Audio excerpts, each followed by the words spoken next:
સોસાયટીઓ, બિલ્ડિંગો, દુકાનો, ઔદ્યોગિક એકમોમાં સીસીટીવી કેમેરા લગાવવા બાબતના મહેરબાન પોલીસ કમિશનર સાહેબશ્રીના જાહેરનામા ભંગના કુલ્લે 5 કેસો શોધી કાઢતી સુરત શહેર સચિન પોલીસ. મહેરબાન પોલીસ કમિશનર સાહેબશ્રી સુરત શહેરનાઓએ સુરત શહેર વિસ્તારમાં બંગલાઓ, સોસાયટીઓ, દુકાનો, ઓફિસો, ઔદ્યોગિક એકમોમાં જાહેર રોડ ઉપર કોઈ અવરજવર કરે તેનું રેકોર્ડિંગ થાય તે રીતે સીસીટીવી કેમેરા લગાવવા માટે જાહેરનામા ક્રમાંક SB સીસીટીવી કેમેરા 22/2026 તારીખ 4/3/2026 ના કલાક 12 થી તારીખ 2/5/2026 ના કલાક 24 સુધીનું જાહેરનામું બહાર પાડેલ હોય, જેનું યોગ્ય રીતે પાલન થાય તથા જાહેરનામાનો ભંગ કરનાર વ્યક્તિઓ વિરુદ્ધ કાયદેસરની કાર્યવાહી કરવા અંગે આજરોજ મહેરબાન પોલીસ કમિશનર સાહેબશ્રી તથા સંયુક્ત પોલીસ કમિશનર સેક્ટર 2 સાહેબશ્રી તથા નાયબ પોલીસ કમિશનર ઝોન 6 સાહેબશ્રી તથા મદદનીશ પોલીસ કમિશનર I ડિવિઝન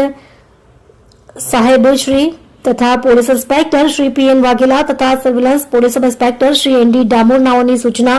અને માર્ગદર્શનના આધારે મહેરબાન પોલીસ કમિશનર સાહેબશ્રી નાઓ દ્વારા બહાર પાડેલ જાહેરનામાનો ભંગ કરેલ 5 જેટલા રૂમો માલિક સંચાલકો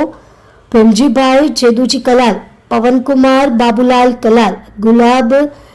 મુનશરીફ શાહ, હર્ષદ હીરાલાલ કલાલ, સલાઉદ્દીન મમદીન અંસારી નાઓ વિરુદ્ધમાં કાયદેસરની કાર્યવાહી કરવામાં આવી છે.